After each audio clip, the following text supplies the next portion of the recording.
एक दिन सुबह का समय था। भाई काम पर गया था और भाभी ने मुझे नाश्ता दिया और कहा मैं नहा कर आती हूँ। तब तक मैंने नाश्ता कर लिया और टीवी देखने बैठ गया। तभी भाभी ने मुझे आवाज दी, पर अब मेरे कपड़े दे दो। मैंने टेबल पर रख दिए हैं। मैंने उसकी ड्रेस उठाई और वहाँ उसका अंडरवियर भी था। मैं उस वक्त थोड़ा असमंजस में था, लेकिन उसे कपड़े देते समय मैं सावधान था क्योंकि भाभी का सम्मान करना जरूर था। हालांकि मेरे मन में कुछ बदलाव आया। मैं उसका रूप देखने लगा मानो वह मेरे सामने खड़ी हो।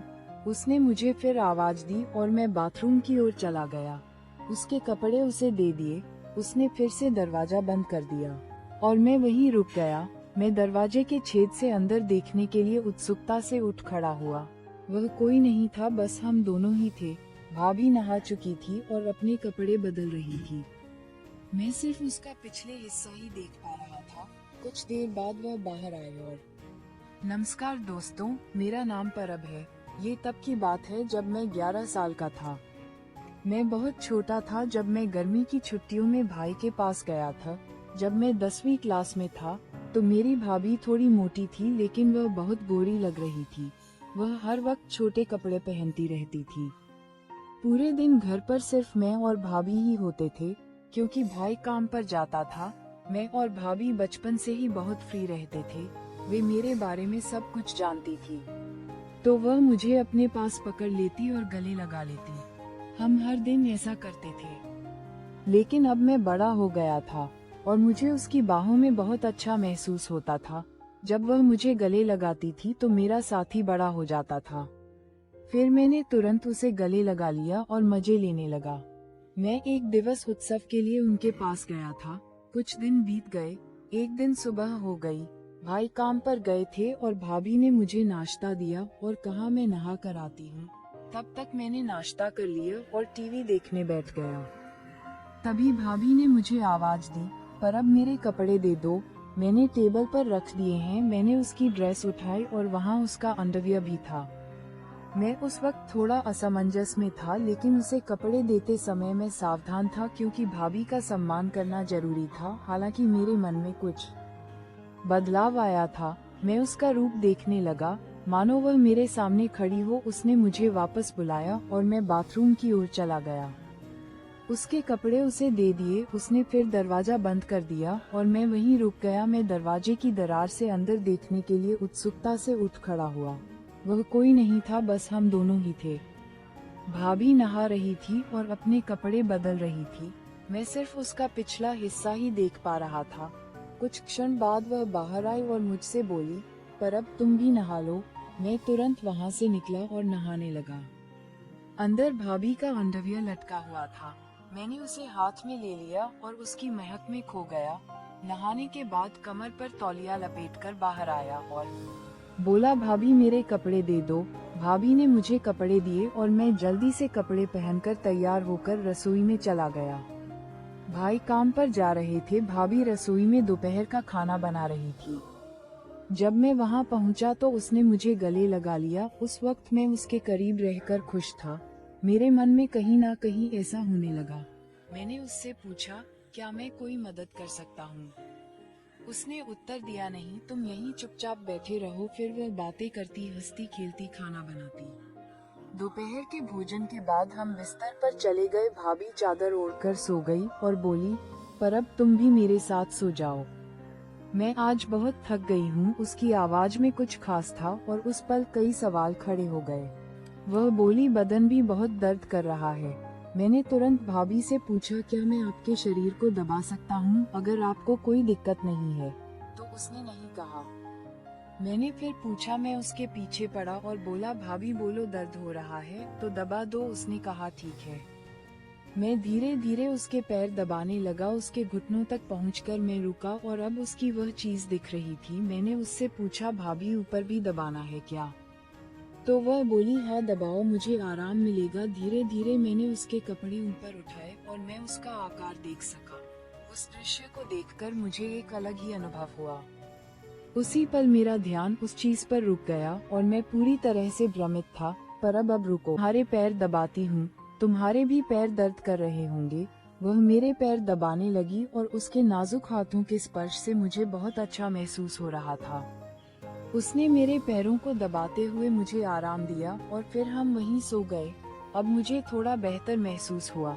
फिर मैंने उनसे पूछा कि भाभी, क्या मैं आपको गले लगा सकता हूँ? भाभी ने मुस्कुराते हुए जवाब दिया, क्यों नहीं, लगाओ। तुम ऐसे क्यों पूछते हो? हम दोस्त हैं ना। तुम्हारा आलिंगन मुझे एक नई गर्माहट देता है। वह बहुत होशियार थी और सब कुछ जानती थी। मैं छोटा था। गले मिलने के बाद हम दोपहर को सो गए। दोपहर को हम अच्छी नींद सोए और शाम को जाग गए। सब बातों का ध्यान रखा गया, क्योंकि शाम को मेरे भैया आ रहे थे। भैया काम से आए और हमने खाना खाया। भाभी ने कुछ खास पकवान बनाए थे जिससे सबके चेहरे खिले हुए थे। वहाँ का पूरा माहौल खुशियों से भरा हुआ था। भाभी ने मेरे भाई के लिए बिस्तर नीचे हॉल में लगा दिया। उसके बाद मैं भाभी के साथ बिस्तर पर सो गया।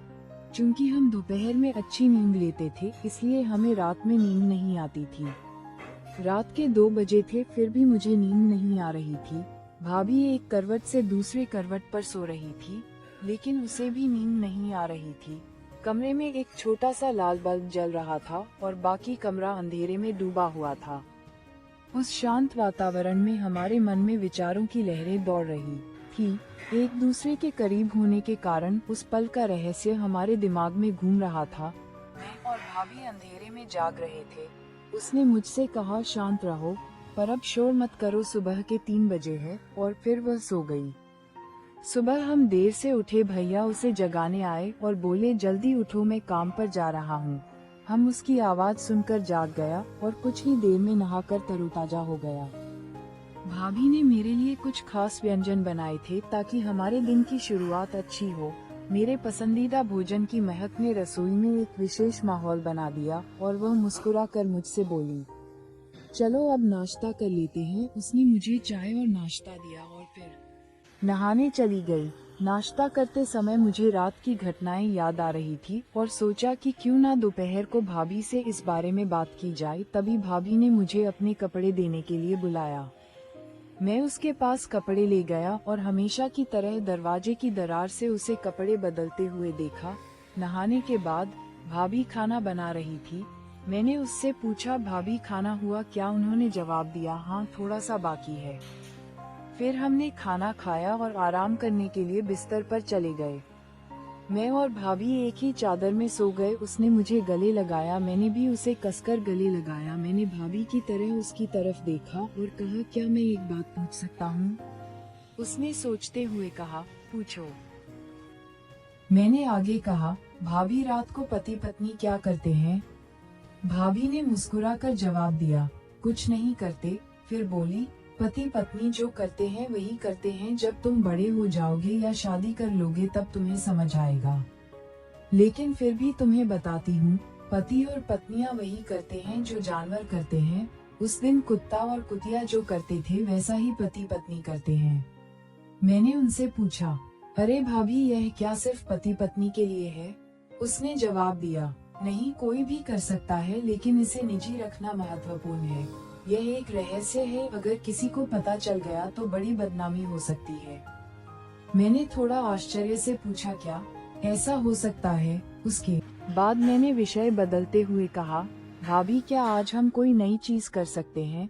क्योंकि आज मुझे नींद नहीं आ रही है। तो वो मुस्कुराकर बोली, कोई बात नहीं, चलो ऐसे ही लेटे रहते हैं। फिर हम गले मिले। मैंने उन्हें कसकर पकड़ लिया और कहा, भाभी, आप भी मुझे कसकर गले लगा लो। वह तुरंत मेरी बाहों में आ गई। फिर एक अनोखा जादू हुआ।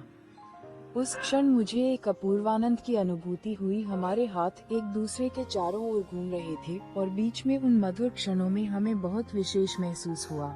हम एक दूसरे की बाहों में खो गए। मेरा साथी सख्त हो रहा था और मुझे बाथरूम जाना था। मैंने भाभी से कहा, भाभी, मुझे बाथरूम जाना है।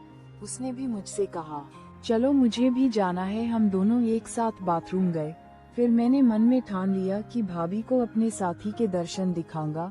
भाभी बाथरूम में जाकर बाहर आई और फिर मैं अंदर चला गया और भाभी से बोला, भाभी, मेरी संवेदनशील जगह पर थोड़ा दर्द हो रहा है। उसने कहा, क्या हुआ? मैंने कहा, जगह बहुत तंग है। वह बोली ठीक है दिखा। मैंने तुरंत चेन नीचे कर दी और अपने साथी को दिखाया। वह बोली कहाँ दर्द होता है? मैंने कहा आगे हल्की सी जलन होती है। उसने कहा अरे तुमने मिर्च खाई थी क्या? फिर वह तेल लेकर आई और बोली इसे लगाओ। मैंने कहा तुम लगाओ, मुझे बहुत जलन हो रही है। वह मुस्कुराई और बोली ठीक है, अच्छे से सो जाओ, फिर जलन नहीं होगी। उसकी आवाज में एक मिठास थी जो मुझे शांत कर रही थी। फिर मैंने कंबल लिया और मुझसे पूछा पर अब क्या तुम्हारा दर्द बंद हो गया? मैंने कहा हाँ। फिर वह बोली मुझे वापस दिखाओ। मैं सीधे बिस्तर पर गया और उससे पूछा क्या आप देखने के लिए तैयार हैं? भाभी ये देखकर खुश हो गई। मेरा साथी भाभी को पूरी तरह से साथ दे रहा था। कुछ देर बाद मेरे साथी को उल्टी हुई और भाभी ये देखकर शर्मा गई। दोस्तों, अगर आपको कहानी पसंद आए तो हमारे चैनल को सब्सक्राइब करें और आपको कहानी कैसी लगी मुझे कमेंट में अवश्य बताएं।